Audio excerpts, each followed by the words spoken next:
لو لسه ما جربتيش محشي الفرن فاتك كتير، طعمه خرافي.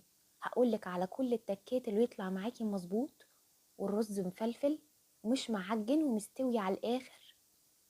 بصوا، على فكرة طعمه روعة روعة، لسه ما جربوش فاتوا كتير. غير محشي الحلة خالص. بصوا الرز مفلفل مش معجن مستوي مظبوط. اول حاجة هنعمل خلطة المحشي.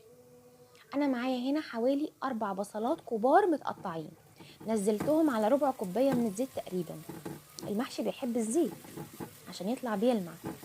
هبتدي اشوح في البصلايه كده لحد ما تبقى لونها ذهبي، وكل ما شوحتيها كويس كل ما ادت تسكير. هنزل بعد كده بمعلقه كبيره من الصلصه، وهبتدي اشوح فيها كويس عشان اضيع طعم الماده الحافظه اللي فيها، عشان تدي لون حلو للمحشي بتاعي.